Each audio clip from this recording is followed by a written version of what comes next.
بسم الله الرحمن الرحيم الحمد لله رب العالمين وصلى الله وسلم وبارك على عبده ورسوله الأمين نبينا محمد وعلى آله وصحبه ومن اهتدى بهديه واستنى بسنته إلى يوم الدين أما بعد السلام عليكم ورحمة الله وبركاته. Originally the lecture is supposed to be in about 70 to 75 minutes. So it is a long night. However, you're tired and I'm tired.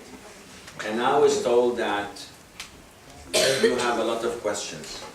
So I'm not going to give you the full lecture.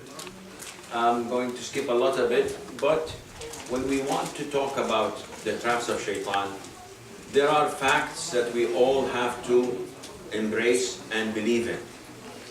One of them is that shaitan is your enemy. As Allah states in the Quran, so take him as an enemy.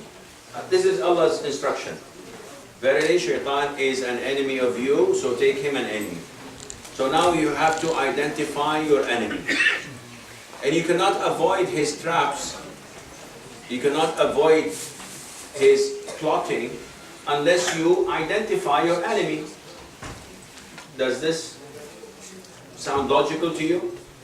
If you don't know that this person is bad and his enemy to you, you're going to take him as a friend. And unfortunately, the majority of Muslims do this. And we take as shaitan to be a close friend of ours. He always tells us to do this and to do that. And we always mix things up and think that this is a sound and good advice. How does shaitan come to you? Again, this is a lecture, concise, very summarized. How does shaitan come to you? Shaitan never comes to you straightforward. He comes gradually. And this is why Allah tells us in the Quran, do not follow footsteps of shaitan. So shaitan doesn't come to you and say, Akhi, go ahead and kill someone. He tells you, first of all, have grudge against a person. And then he tells you to curse him, to backbite him. And then he tells you to look down at him. And if you meet him, just give him your back as if you did not see him. And if he says, Salamu alaikum, don't reply to his salam. After a while, whenever he speaks, make fun of him. Discredit him. Let people look down at him. After a while, maybe quarrel with him, call him names in front of him, maybe fight with him, maybe grapple with him. After a while, you will actually fight with him, and then you may stab him, you may shoot him, you may run him over. If shaitan came to you from day one and told you, Akhi, I hate Sheikh Asim's guts, I don't like this guy, I'm going to run him over, what will you say? It's not that bad. So he never comes to you directly. He tells you take the footsteps. Likewise, if you want to fornicate, he comes to me, Sheikh Asim, how about fornication? You crazy? Astaghfirullah wa atubu. A'udhu billah min ash-shaytan ar-rajim. But he comes to you in steps. And look at that beautiful woman. Listen, this is your left hand or right hand? Thank you. Listen to that song. Look at that movie. Get acquainted with these things that provoke desire and lust in your heart. He has all the time he needs. Shaitan is not in a rush. He gives you benefit of the doubt, 6 months, 1 year, 2 years, until you prepare on low fire.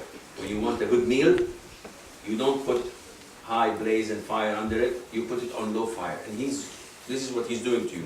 And when the moment is right, this is when he strikes. So Allah tells us, do not follow the footsteps of shaitan. Allah did not make anything haram except to protect us, except to purify our hearts so that we would not fall into the traps of shaitan. And shaitan usually comes from two doors. Either from the door of doubts or from the door of desires. So the door of doubts is to cast doubts in your mind.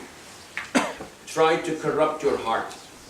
So you find people maybe studying Islam, reading Quran, and all of a sudden they go haywire. They flip. How do I know that the Quran is the word of Allah? How do I know that this hadith is correct? Maybe this happened, maybe that happened. Shaykh, come back to Islam. He says, no, I can't. There's so many voices in my mind. And he starts losing it. So he casts doubts about existence of Allah. He casts doubts about the authenticity of the Sunnah. He casts doubts about paradise, about hell. Do they exist? Where are the angels? Where are the jinn? We can't see this. And he casts doubt after doubt. And if someone does not have the power to abide by the Quran and Sunnah, he will soon follow him. Not only that, he will become one of his soldiers and students and advocates. May Allah protect us all. He comes in the form of doubts to the extent that he destroys your life. I know people who come and say, Sheikh, I divorced my wife. But actually I did not divorce her, but I keep on going or saying in my mind, she's divorced, more than 5,000 times. So definitely I've divorced her. So what's the ruling, Sheikh? I said, as long as it's in your mind, this is not divorce. Do you say it? He says, no. As long as you didn't utter it, you didn't write it down, this is not a divorce. So alhamdulillah, Sheikh. But I feel like I divorced her. And he comes next week, and the following week, and he keeps on having these doubts. Who's playing with him? It's Shaitan. To the extent that he says, Sheikh, I'm sorry. It is killing me yesterday just to feel secure and safe and to feel comfortable. I just said it to myself, my wife is divorced. And he divorced his wife. So I said, now, well, in your case, your divorce is not valid. This is why? It's because you're insane. You're not in your sanity. Shaitan has taken over you to the extent that you're not sane anymore. People have doubts. Shaitan is playing with them when it comes to purity. A lot of the brothers face this. Brothers complain of having the feeling of something coming out, and they spend hours without end in the toilet. Once I went to the masjid, I went to the toilet, and while I was making wudu, I heard somebody coughing extremely. I thought the guy's gonna die. What is this? And the guy's coughing, and then it stopped. Then I heard someone jumping in the toilet. I said, I'm not leaving, man. I want to see this. I have to see this. So I just waited there for about 15 minutes and hearing aerobics and stretching and coughing and jumping. And after 15 exhausting moments, a man comes out and he looks exhausted.